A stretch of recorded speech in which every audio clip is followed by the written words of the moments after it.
Welcome to the worst podcast ever. WPE. We're back.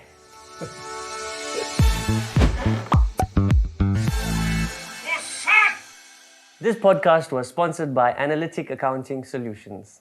Anyways, welcome back today. It's Vawda, my co-host, and me, George ZuZu, Zuhair, Dawood.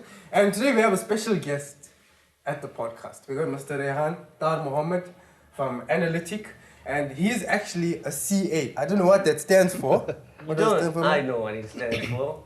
The coldest assassin in South Africa. So he's basically a hitman. Yeah. But he's like the most hitman. Yeah, because I mean, look at his hairstyle. Yeah. There's no hair. That shows. And his outfit. Stressful. How's the outfit today? Yeah. I can't pronounce. Is it chinos? Yes. Chinos. But it's not from Mr. Price. Like that's the one we wear. Yeah, that's the one. But people from this field of work. Yeah, where you get your chinos from? These are from, I think it's from TM Lewin in London. What kind of word is that? Listen, I don't even know there's a shop called the Team. I can't even pronounce it. I never been to Joburg. This is London. London, you look like you're from London. And the shirts, I like the shirt. The shirt is from Zara. No, And it's right. aimed. No, it is very feminine. And So it's No, cool. So we've got Mr. Rehan today in studio with us, and he's a CA, a chartered accountant. He has his own accounting firm by the name of Analytic, and we're gonna discuss with him today everything that has to do with accounting in South Africa, your taxes, and we're gonna ask him questions. We're gonna play some games with him. So I don't know, Mo, you wanna go first, or you want him to introduce himself? Yeah, no, Analytics is based in Phoenix.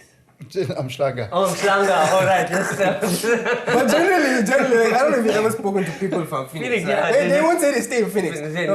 North. Mount Edgecombe. Mount Edgecombe is the one with greenhouses that's the same color as Nicholas' shirt, right? Right, yeah. Nicholas is very quiet. I don't know. But they reckon, no, we from Mount Edgecombe. But in the meantime, when you go and pick them up, you're hitting potholes. I don't think there's potholes in Mount Edgecombe. So you in Amshlanga, like Yes, the rich people of Amshlanga. Yeah, okay. No, we can tell. So tell us about your organization, a little bit about it. So it's basically we are accounting practice. We do normal bookkeeping, we do accounting, tax consulting, we do audits, we do advisory work. Anything pretty much related to a business that you'd want we can do it. So I mean, like, accounting is the most boring, uninteresting, not cool, less swag thing to ever do in your life. Why would you pursue something like that? Like, why would you do that? To be honest, I don't think I chose accounting. I think accounting chose me purely because it was. I applied for my first choice was I think physiotherapy, and my second choice I think was like dentistry, and my last choice was accounting, and it's what I got accepted for. So that's where I ended up. All of those things. You look like you could fix our teeth. What was it? It was physiotherapy? Physiotherapy, dentistry, and then last choice was. So dentistry and accounting, you'll have to wear that. Yeah. Only physiotherapy, you wear that. Yeah. What's it called? No, but you get to work there. Huh? You get to work with Yeah. Not in physio. Isn't you breaking those backs and stuff? No, that's chiro. So what's the difference between a physio? It's just Physio, how they to walk. massage the muscles. Like Oh, they massage. then See, you're gonna he wear a wanted- blouse. You're gonna wear a blouse. That's what he wanted to do in his life. He wanted to massage people's teeth, massage people's bodies, or massage people's numbers to run away from tax. Right. That's Makes sense. So yeah, what made you choose accounting? What? So yeah, it was my last choice. It's what I got accepted for. Right. So it's what I ended up studying, and no regrets. It's been good. Yeah. It's And allowed how many years are you into this now? So I did my 3 years of articles, then I did 2 years post articles, and now I'm in a practice for 5 years, so 9 years. I'm just trying to work out what his age is. Actually, But I sorry, can't. But I don't want to ask him what his age because I feel bad. It's like No, a you can good tell. conversation. Because like you know, you speak like I have a thing for older women. Right? Yeah. Like I'm 21, but I just find that I can have a conversation with them. But like I feel bad. So now you can't ask a lady like, well, how old is she? So you gotta figure out now, okay, how. So I just ask her like, what's your favorite music genre? And then Like you work it out from there. But now when they say Elton John and stuff, then you're like, oh, you're supposed to be in the old age home. You catch it off there. Yo, You know? So tell us, compared to you. what?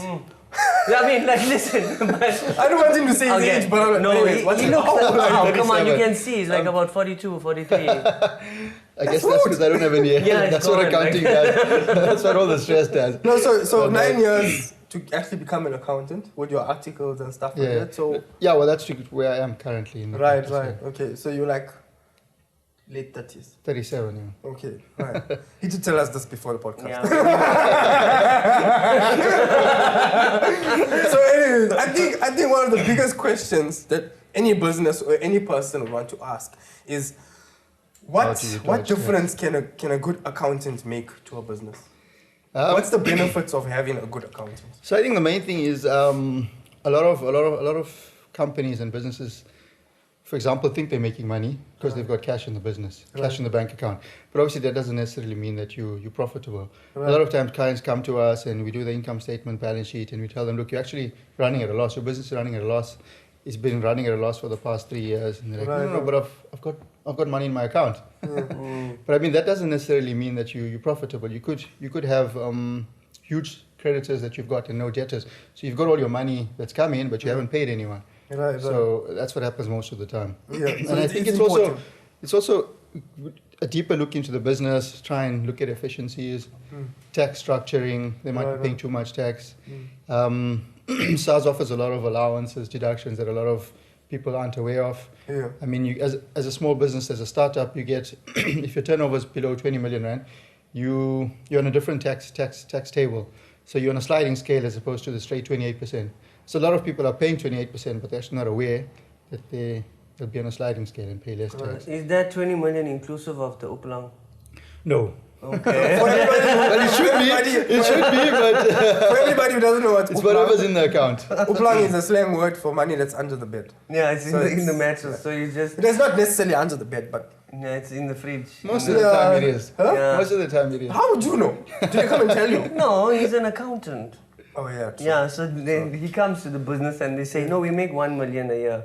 They showed a wink. Oh, a wink. 1 wink equals plus 1 million. And then So imagine the one who actually comes to 20 million. You don't have one who counting all the time. So then he comes and he says, yeah, but my fee is 1 million. And then he says, yeah, no problem.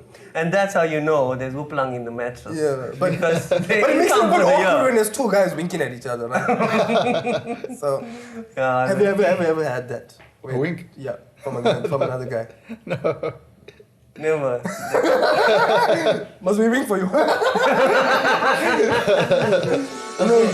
Don't forget to share this lovely podcast because we know it's amazing. You can like And- this podcast Yeah. and you can also subscribe to this podcast. Do it. This is the worst podcast Ever.